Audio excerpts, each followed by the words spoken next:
Buenas noches a todos, ¿cómo están? ¿Bien? ¿Pueden sentarse? ¿Pueden relajarse un poquito? Como siempre dice mi amigo Fabián, por favor, por respeto, pongamos nuestro celular en silencio y en un momento van a empezar a compartir si usted quiere acompañarnos para que este mensaje pueda llegar a más personas.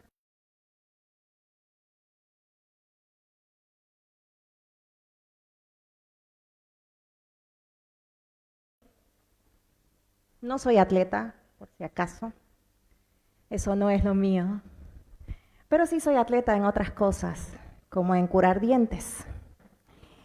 Bueno, el mensaje de esta noche lleva por título Metí la pata. ¿Y cómo es cuando uno mete la pata? Le pregunté al chat GPT qué significa meter la pata. Y me respondió, es una expresión muy común que significa cometer un error o hacer o decir algo inapropiado sin querer. Dicho esto, ¿cuántos de ustedes alguna vez metió la pata?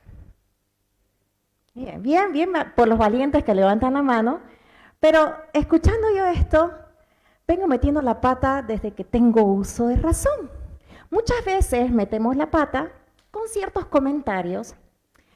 Meter la pata nos hace estar en un momentito vergonzoso, vamos a decirlo. Un ejemplo, ay, qué hermosa, ¿cuántos meses de embarazo tenés? Y estoy gordita, ¿no? No es un embarazo. Y eso es un ejemplo de meter la pata.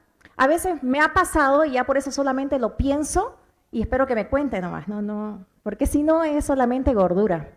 Y a veces metemos así la pata. Muchas veces hacemos un comentario o tu mamá te contó una cosa y cuando estás dentro de la familia o en una reunión familiar, resulta que vos lo decís y resulta que no se tenía que decir porque era una sorpresa y metiste la pata, fregaste la sorpresa. Ahora, hay otras metidas de pata que son más profundas, o sea, más metidas, digo yo. A veces la embarramos bien fea, ¿no? Y a veces la embarramos y nos dañamos nosotros. Un ejemplo, estás despechada, estás despechado, salís, unos traguitos por aquí, agarrás coraje, te dormís y al otro día despertás y mirás tu celular y te diste cuenta que mandaste 5 audios al innombrable, al que tenías bloqueado, por alguna razón lo desbloqueaste y le mandaste 5 audios. Metiste la pata. Hay metidas de pata mucho más profundas. Vamos a seguir hablando del mismo despecho. Saliste y ¿qué pasa? Despertaste al lado de un desconocido o al lado del chico que te levantó la copa. Qué metida de pata, ¿no? Y peor si lo conoces. Ay, no, qué vergüenza. Metiste la pata. Pero eso es algo que quizás en esa salida tenés una resaca, 1, y 2, tenés resaca moral también, porque despertaste al lado del que no tenías que despertar. Pasa, metiste la pata. Pero ¿qué pasa cuando metes la pata y lastimas a alguien que amas? Metiste la pata traicionando a tu amiga sin querer,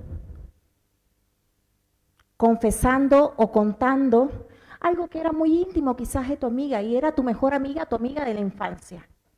¿O qué pasa si metiste la pata?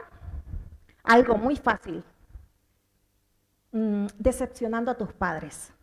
Uy, esa es bien fácil, decepcionar. Decepcionando desde el momento en que te sacas malas notas, esa es una decepción. Y eso es, metiste la pata, te dañaste vos y dañaste a tus padres. Hay otras metidas de patas muy comunes, ¿cierto? Estás estudiando, los padres como padres de uno, obviamente quieren llegar a ser abuelos en algún momento, pero todo tiene un proceso, ¿no? Y estabas estudiando y saliste embarazada o embarazaste a alguien. Fue una metida de pata bien profunda, que no solo te dañó a vos, sino también a la persona que vos amás. Y hay un montón de ejemplos y seguramente ustedes que se ven tan pensativos deben estar acordándose de alguna metida de pata que han tenido, a veces graciosa y muchas veces dolorosa. Bueno, y hoy vamos a hablar de un personaje de la Biblia que metió la pata, ¿ya? Y este personaje, su mamá le puso un nombre y Jesús le cambió su nombre. Su mamá le puso Simón y Jesús se lo cambió el nombre por Pedro. Levanten la mano quienes conocen quién es Pedro. Ok, les voy a contar. Resulta que Pedro era un pescador, ¿ya? Que su profesión era pescar. Y dice que un día estaba pescando, se fue toda la noche con un grupo, estaba pescando toda la noche y dice que no pescó nada.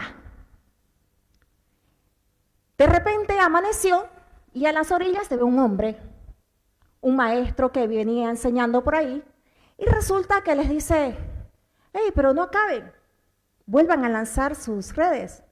Y dice, pero maestro, lo hemos intentado toda la noche y no hemos pescado nada y estamos cansados. Pero bueno, no tenemos nada que perder. ¡Fum! Lanzan las redes y ¡wow! La pesca milagrosa. Ahora van recordándose, ¿saben esa historia? De la famosa pesca milagrosa, ahí estaba Pedro. Y entonces ahí el Señor le dice, ahora dejen todo y síganme, yo los haré pescadores de hombres.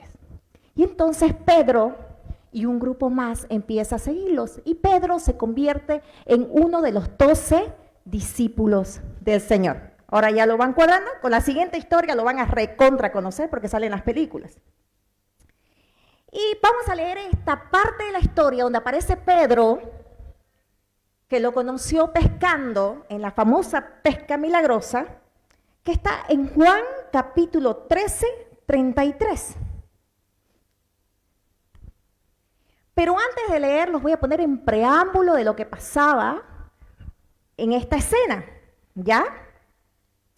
Dicen que Pedro empezó a ser un pescador de hombres porque seguía al Señor, y con este grupo de 12 discípulos, de 12 personas que acompañaban a Jesús, venían caminando con él 3 años. Son personas que dejaron todo, dejaron su profesión, dejaron su familia y decidieron seguir a este maestro que se llamaba Jesús. Y dice que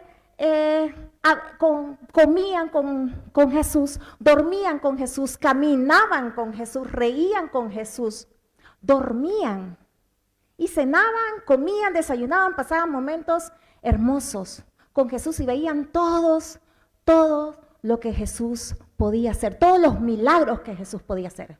Dice que estaban en una cena una cena común que nosotros conocemos como la última cena. Ahora sí, todos se ubican en la última cena, recién pasamos la Semana Santa y es algo que sale en todas las películas. Estaban en lo que nosotros conocemos como la última cena. Y existe esta charla. Dice, mis queridos hijos, ya me queda poco tiempo con ustedes. Y lo que les dije a los judíos, ahora se lo digo a ustedes. Me buscarán, pero donde yo voy, ustedes no pueden ir. Esto es lo que estaban los 12 discípulos y esto es lo que Jesús les dice a los discípulos. Ahora, para que entremos un poco más en contexto, ¿me puede ayudar con las luces? Vamos a ver un pequeño videíto, ¿ya?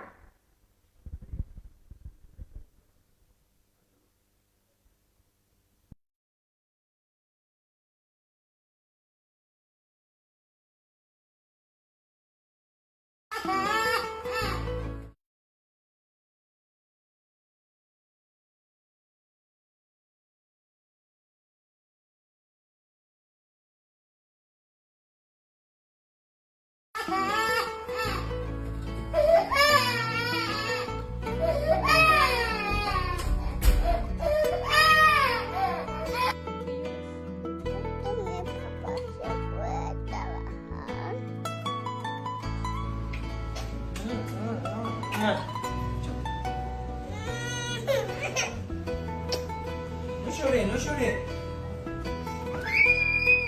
Daddy, don't leave me alone. Son, but I'll come back very be right here with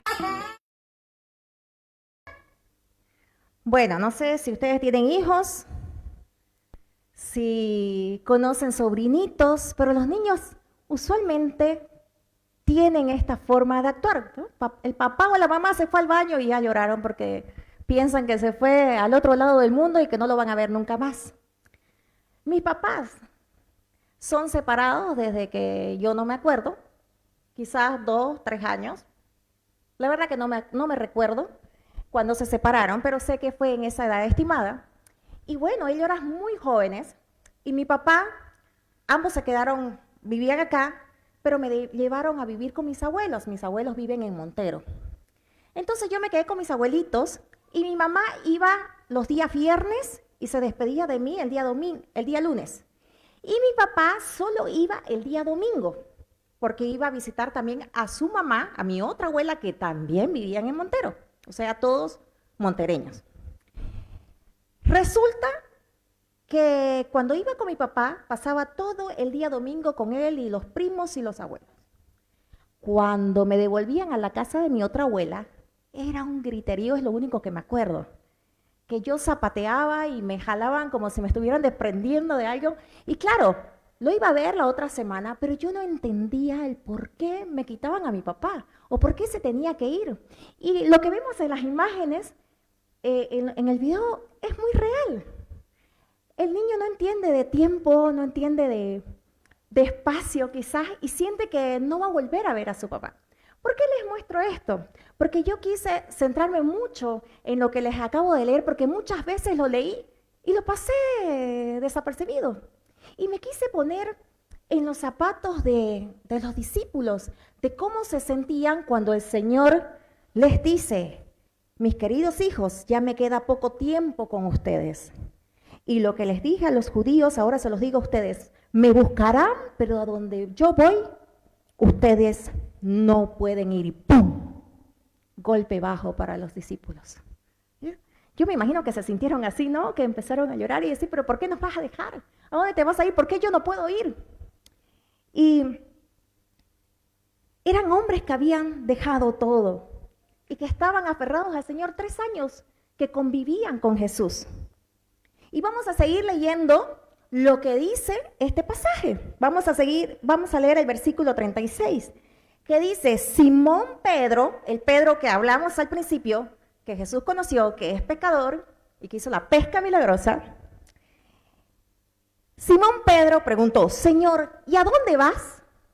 Jesús respondió, a donde yo voy no puedes seguirme ahora, pero después me seguirás. Pedro insistió, Señor, ¿por qué no puedo seguirte ahora? Por ti estoy dispuesto a dar mi vida. Y vamos a hacer una pausa ahí. Y para los que no conocen la historia, diríamos, wow, de todos los 12 discípulos, el único que reclamó fue Pedro. Bien, Pedro, el mejor discípulo, el único hombre que había ahí que decía, yo daría mi vida por ti. A donde vos vas, yo quiero ir, yo quiero acompañarte. Y los otros discípulos, la verdad no se registra nada en la Biblia. Pero diríamos, wow, qué valiente Pedro, el mejor. Pero conocemos la historia, ¿cierto? Y Jesús también la conocía. Y vamos a leer lo que dice en el versículo 37. Dice, Pedro insistió, Señor, ¿por qué no puedo seguirte ahora? Por ti estoy dispuesto a dar mi vida. Jesús le respondió, ¿estás dispuesto a dar tu vida por mí? Te aseguro que antes que el gallo cante, me negarás 3 veces. ¿Tú darías la vida por mí? En verdad te digo que no tardará en cantar el gallo si que me hayas negado 3 veces. Ahora sí sabe quién es Pedro. Ya todos lo ubican a Pedro. Es el que negó a Jesús 3 veces antes de que en la película, no sé qué cararear, pero cuando el gallo canta. ¿Y saben qué? Eso es lo que pasó. Nosotros ya conocemos la historia. Mientras Jesús era abofeteado, era escupido, mientras a Jesús lo maltrataban, Pedro decía, no conozco a ese hombre. Yo no sé quién es. Y saben, dice que Pedro a lo lejos vio a su amado maestro morir en esa cruz. A lo lejos, escondido, porque tenía miedo que alguien lo reconozca. Es más, tenía tanto miedo que no podía ni reconocer, no que era su amigo, no que era su discípulo, sino no podía reconocer ni que lo conocía. Entonces, ¿qué piensan ustedes? ¿Pedro era mentiroso? ¿Era un falso, Pedro? Dijo que daría la vida por el Señor y lo negó 3 veces. ¿Qué piensan? Era un falsete, un falso cristiano era Pedro. ¿Será que ya no lo quería seguir? Y saben, yo pienso que no creo que Pedro no amaba a Jesús. No creo que Pedro quería negar a Jesús. Yo creo que Pedro tenía temor porque tenía un amor inmaduro hacia Jesús. El amor inmaduro está, pero es un amor frágil. Un amor que cuando estás cenando con tus amigos, un amor que cuando estás bien económicamente, cuando todo va bien, es fácil sobrellevarlo. Pero el amor de Pedro era un amor inmaduro. Cuando todo va bien es fácil decir, no te preocupes, yo estoy a tu lado. Yo voy a estar con vos en las buenas y en las malas. Y cuando vienen las malas, ¿qué pasa? Todos desaparecen. Pero ¿saben qué? La historia de Pedro no termina ahí. Porque si ustedes agarran la Biblia y solo leen los libros que tienen, más adelante vemos que Pedro escribió cartas que están en la Biblia. Entonces Pedro continuó. Sí, él negó a Jesús 3 veces, pero no termina ahí. ¿Saben por qué? Porque el Señor no se rinde. Así como no se rindió con Pedro, no se rinde con cada uno de nosotros. Y ¿saben qué pasa con Pedro? Después todos sabemos qué es lo que pasa con Jesús. Pero ¿qué pasa con Pedro, con ese Pedro que sale en la película que lo negó 3 veces a Jesús? Dice que Pedro, todo decepcionado, quizás todo triste, quizás todo bajoneado porque había metido la señora pata, ¿no? Dice que vuelve a hacer lo que hacía antes. Quizás para sentirse un poco mejor. Bueno, en esto dijo, quizás soy bueno. Y un día estaba ahí, no sé qué pasó en esos 3 años con su barca, pero parece que su barca seguía ahí, o se prestó una, no lo sé. Pero dice que decidió ir a pescar nuevamente. Y se fue con un grupo, dice, a pescar. Y adivinen. Dice que todos eran pescadores profesionales, ¿no? Habían pasado toda la noche. Y dice que nuevamente no pescaron nada. ¿Se imaginan cómo se sintió Pedro? Ya había fallado, ya lo habían crucificado a Jesús. Él lo negó, él lo traicionó, no pudo acompañarlo hasta la muerte. Y encima, lo único que sabe hacer, no le sale. Entonces, yo pienso que estaba más decepcionado. Me imagino un Pedro triste, abatido. Y dicen que amaneció nuevamente y estaban todos cansados, deteriorados. Y dice que ven a lo lejos a un hombre y le dice, ¿qué ha pasado? ¿No pescaron? ¿Por qué no lanzan su red a un costado? Dice que, yo me imagino, ¿no? Que se miraron así raro, ¿no? Porque eso es como que ya había pasado al inicio. Estamos hablando después de la cruz. Y dice, bueno, ya, ¿qué vamos a perder? No, igual no vamos a hacer nada, no tenemos a nuestro maestro para seguir. Dice que lanzan la red. Y adivinen qué, otra pesca milagrosa. Vuelve a pasar lo mismo que cuando lo conoció. Y yo me imagino que Pedro dijo, ay, esto es un déjà vu, ya lo viví. Dice que no se reconocía el rostro de la persona que estaba en la orilla, pero dice que Pedro se lanza, no le importan los peces, no le importa toda esa pesca milagrosa que hay. Y dice que Pedro se lanza al agua y nada hasta la orilla. Y dice, es mi maestro, es mi maestro. Y dice que llega y abraza al Señor. Lo abraza. Y saben, la Biblia no registra que Jesús le dijo, ¿viste? No que me ibas a acompañar, no que no me ibas a negar. No, no dice que el Señor le dio un sermón a Pedro de por qué le falló o de por qué lo negó. Lo abrazó. ¿Y saben qué tenía preparado el Señor? A la orilla una mesa con un desayuno listo para sentarse a compartir con Pedro.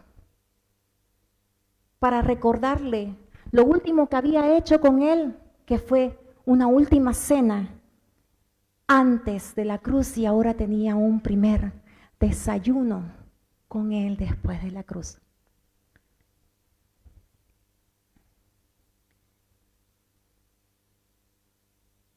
El Señor Jesús, lo primero que quería era que esta agonía termine rápido, morir por los pecados de nosotros, cumplir su misión e irse con su Padre Dios.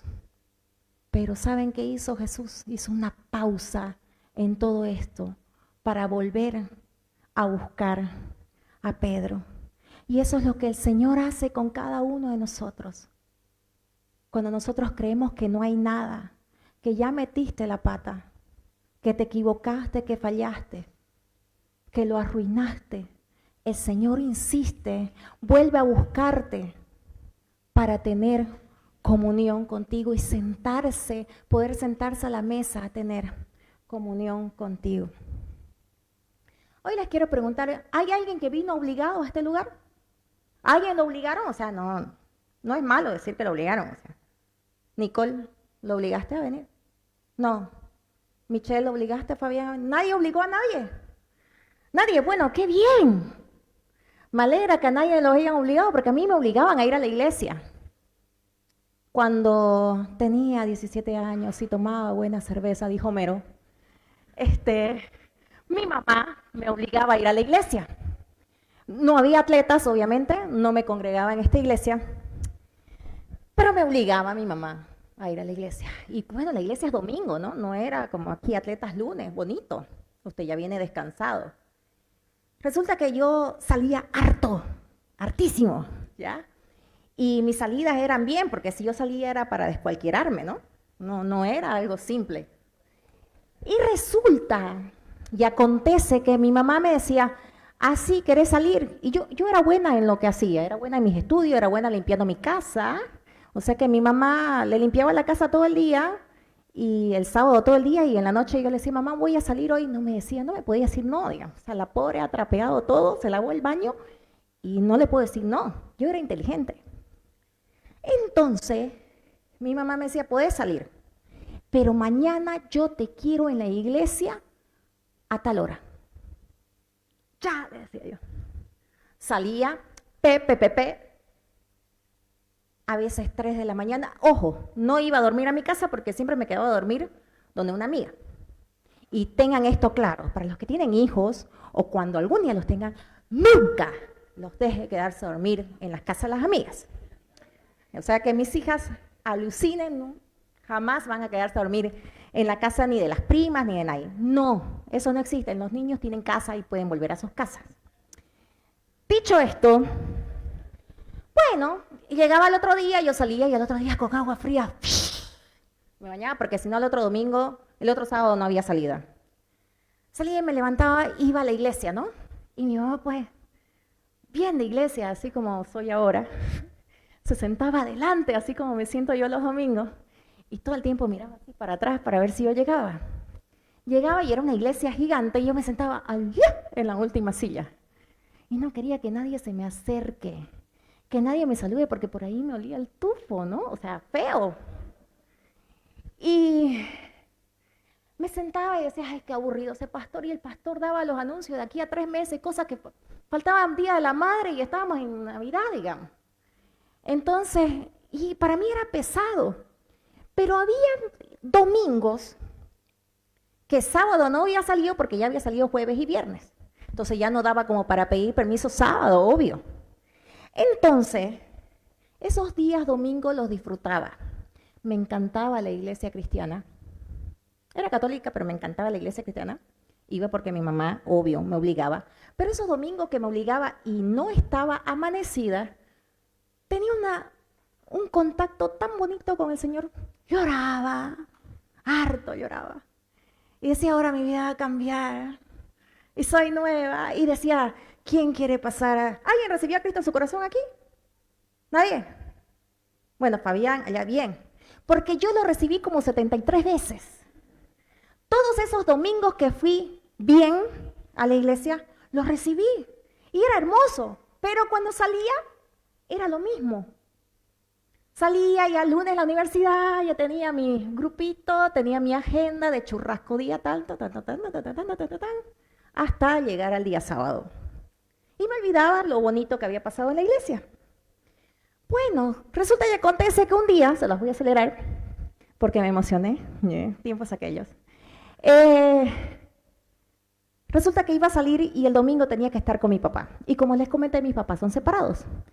Y tenía un evento familiar con mi papá, iba a salir sábado. Y le digo, papá, ¿me puedo ir a dormir a tu casa? Voy a salir, si no. Claro, no vivía con mi papá no sabía la joyita que yo era. Yo era una princesa. Y resulta que mi papá me dice, voy a salir también al cumpleaños de un amigo, te llamo y te recojo. Y yo, ok. Bueno, resulta que me llamó y parece que no me acordaba ni que me llamaba. Entonces mi celular sonaba y mis amigas querían contestar el celular, pero ese celular no son los de ahora, estamos hablando de cuando yo tenía 19, o sea, hace casi 20 años atrás. Entonces el celular estaba bloqueado y nadie sabía mi clave y me preguntaban y yo tampoco sabía mi clave y el celular se bloqueó y no hubo tal llamada. Cuando ya más o menos reacciono, tipo 3 de la mañana, mis amigas me llevan a la casa de mi papá y yo, ¡ting, tong! No vivía con mi papá, ojo, ¿no? Mi papá abre la puerta y me dice, te vas. Y yo le dije, ok. Y me fui. Porque la verdad que quiero recalcar que eso no me identifica como persona. Pero pasó. Y al otro día me levanto y digo, Señor, ¿qué hice? O sea, era mi papá. Para mi papá siempre fueron todas las cosas bonitas. Notas extraordinarias en la universidad. Buenas charlas de odontología con alguien que no conocía de odontología. Y qué decepción más grande para mi padre. Yo decía, mi mamá podía saber cómo era yo, ¿no? Porque era mi mamá y yo vivía con ella. Pero mi papá me dolió harto. No tienen idea. Y habían 2 fiestas súper especiales que a mí me encantaban en la vida, en el mundo mundial, y yo no podía faltar. Así yo haya tenido chikungunya o haya habido COVID hace 20 años, yo tenía que haber estado en esa fiesta. La primera, mi fiesta de expromociones, que no veía hace siglos. Y la segunda, carnaval. Al otro día, mi señor padre me llama y me dice, vení, vamos a charlar. Yo dije, bueno, va a charlar conmigo, por lo menos no me está desheredando. Y me dice, este año no hay carnaval. ¿Ustedes saben cuánto faltaba para carnaval? 2 semanas. Yo ya tenía mi casaca para saltar en Montero, tenía la idea con la cual me iba a pelear con el chico que iba a saltar en Montero, porque antes te tenían que invitar, no es como ahora que uno paga su cupo y salta. Te tenían que invitar. Y bueno, ya yo tenía todo planificado para saltar el viernes, porque el viernes es el corso en Montero, y sábado ya tenía también para saltar con otro acá. Y entonces ya me había medido todo. ¿Cómo puede ser esto posible? Y yo digo, mi papá jamás me ha castigado. No, no me va a castigar esta vez. Pues me castigó. Y le digo a mi mamá, mamá, esto no me puede pasar. Yo lloraba, y mi mamá me dice, lo siento, son las consecuencias de tus actos. Le digo, mami, cuando faltaban 3 días y vi que no iban a soltarme el permiso, el castigo, le digo, mamá, yo no me puedo quedar aquí. Mi mamá iba a una iglesia cristiana y mi hermana 13 años tenía, yo 20. 13 y 20 años como que no congeniamos, no hay charla de nada. Y mi hermana estaba yendo con su abuela a ese campamento. Le digo, mami, quiero irme a ese campamento ya, pero yo aquí no me quedo. Y ver cómo todas mis amigas carnavalean y yo no. Y lloraba. Y mi papá no quería ni dejarme ir al campamento porque dijo que yo del campamento me iba a escapar y me iba a ir a saltar. No me iba a escapar porque era lejos, los campamentos antes eran lejos, ahora son cerca. Mi mamá habló con mi papá, le dijo, yo voy a ir al campamento. No fue mi mamá al campamento, pero tampoco me escapé. Nunca había ido a un campamento, no me llamaba la atención. No tenía ni la mínima intención en mi vida ir a un campamento. Cuando llego a ese campamento no conozco a nadie, solo a mi hermana que tenía 13 años y no me llevaba con ella. No tenía camping, tuve que dormir en el camping, no dormía mi hermana con sus amiguitas. ¡Qué desastre! Cenamos, hubo una reunión, la primera reunión, como siempre se acostumbra, todos se organizan en el campamento el primer día. Y resulta que... ¿Kili, me ayudan? Resulta que en esa noche hubo un culto, hubo una palabra del Señor. ¿Y saben qué? Ese fue un carnaval que llovió, me acuerdo, llovió y el curso se canceló y se hizo el domingo a las 6 de la tarde. Ustedes no conocen porque la mayoría no había nacido. Y lloraba porque estaba en ese campamento y no quería estar. Y mucha gente no fue a ese campamento tampoco por la lluvia, porque se desanimaron también. Pero el campamento se hizo. Y no me acuerdo ni la palabra que hubo esa primera noche. Solo sé que yo la estaba viviendo en carne propia y me acuerdo que el pastor dijo, ¿saben qué? No llegamos a completar el cupo de personas para venir a este lugar. Entonces no tenemos para pagar el alquiler por completo de este lugar, de ese balneario. Pero ¿saben qué? El Señor puso en mi corazón que aquí hay una persona, por una persona que cambie, todo esto vale la pena. Y saben, yo nunca había contado este testimonio en ninguna de las veces que he predicado en los domingos. Y fue un 17 de febrero del 2007, cuando recibí a Cristo por 74 veces en mi vida, pero había una diferencia. Reconocí que sola no podía cambiar, que tenía muchas falencias, que mi amor era inmaduro como el de Pedro y que le iba a fallar al Señor. Han pasado casi 20 años, o ya pasaron 20 años. Yanine, ¿fallaste? Sí. Un montón de veces volví a fallar. Me caí un montón de veces, metí un montón de veces la pata. Pero el Señor siempre estuvo en mi búsqueda, siempre insistió, siempre me buscó como lo buscó a Pedro. Y no importa las veces que lo negues, no importa las veces que fallás, no importa las veces que metes la pata, el Señor siempre está ahí a tu lado, dispuesto, buscándote, esperando que vos abras la puerta y lo invites a pasar y le pidas que Él tome el control de tu vida. Porque hay cosas que a veces queremos, pero no podemos. Chiqui, te pregunto, puedo preguntarte, ¿cuánto tiempo te costó dejar el cigarro? Después de haber aceptado a Cristo en tu corazón, unos 2 años, ¿cierto? Cuesta. A veces no es así de la noche a la mañana. Pero si vos lo pones en oración y decís, Señor, ¿sabes qué me cuesta cambiar en esto? Soy así. es difícil, el Señor te va a ayudar. Y saben, yo no me lo merecía. Ustedes pueden decir, es una casualidad, fue una frase que ese pastor dijo. Pero hubo un cambio en mí. Porque ¿saben qué? Cuando volví en ese micro, llorando otra vez. Porque no quería volver.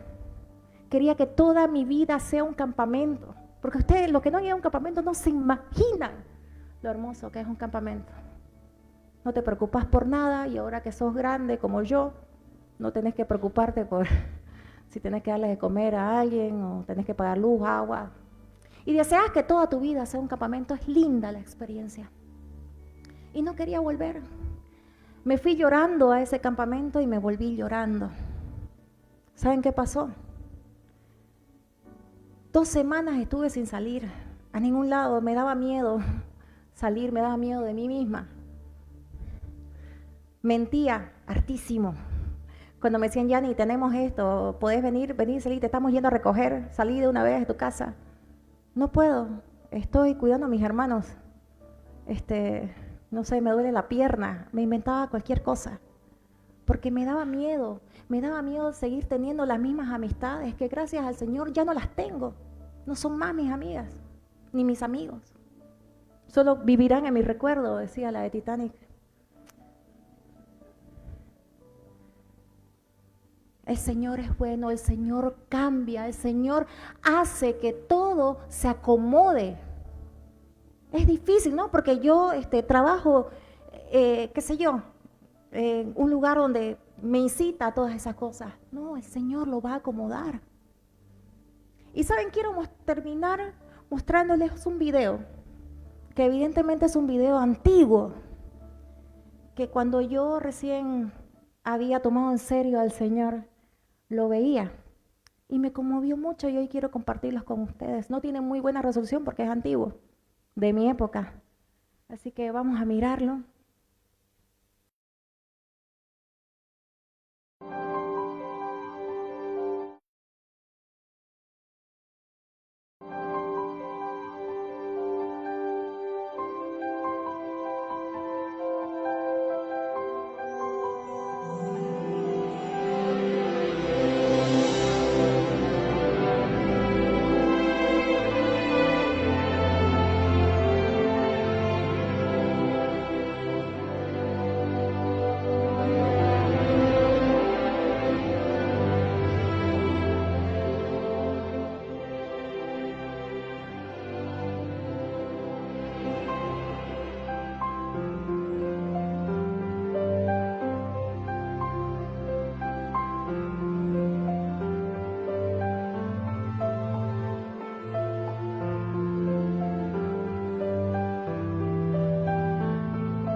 y pagó por mí. Y saben, por una persona que haya cambiado gracias a la muerte en esa cruz, en ese madero, crean que valió la pena. Y si vos sentís que muchas veces fallaste y que quizás estás cansado de decirle, Señor, yo daría mi vida por vos, yo voy a cambiar, te prometo que voy a ser mejor. Y estás cansado de ver cómo fallas, estás decepcionado de verte porque no podés. ¿Saben qué entendí? Que nunca se trató de lo que yo sentía, del amor que yo le daba hacia el Señor. Que el Señor no quiere eso.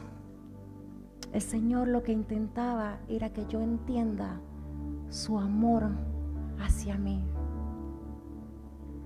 Y no necesitas decirle todo el tiempo, Señor, yo daría mi vida por ti, yo daría mi vida por ti. Porque Él ya la dio por cada uno de nosotros. Y no es casualidad que alguien te dijo, mira, te invito. No es casualidad que hoy tuviste un tiempo extra para venir a este lugar. No es casualidad, nada es casualidad.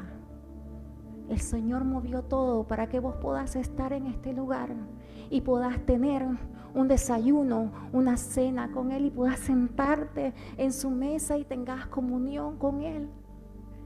Y si sos una persona que ya has venido muchas veces a este lugar y crees que siempre volvés y cometés los mismos errores, el Señor está esperando que vos le digas, Señor, hoy toma el control.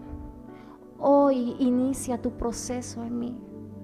Hoy haz un cambio en mí. Yo quiero invitarlos que se puedan poner de pie. Ya no les voy a quitar mucho tiempo. El Señor es bueno, el Señor insiste con cada uno de nosotros como insistió con Pedro. Él es persistente, Él no se cansa. ¿Saben por qué? Porque nos ama, porque Él nos amó primero, porque Él pagó un precio no merecido.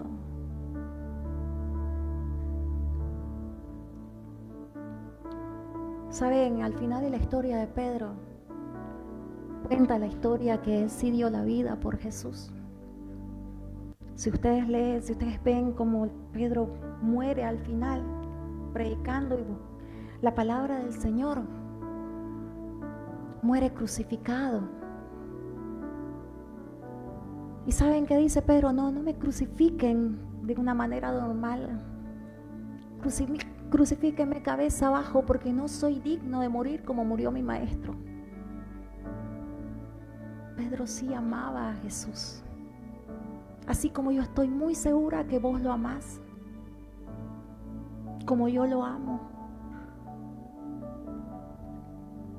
Y estoy segura que también tenés miedo a fallar como yo muchas veces he tenido. Pero hoy es tiempo de que abras tu corazón y que el Señor pueda marcar hoy como una fecha, que viene un borrón y cuenta nueva, que viene un adelante,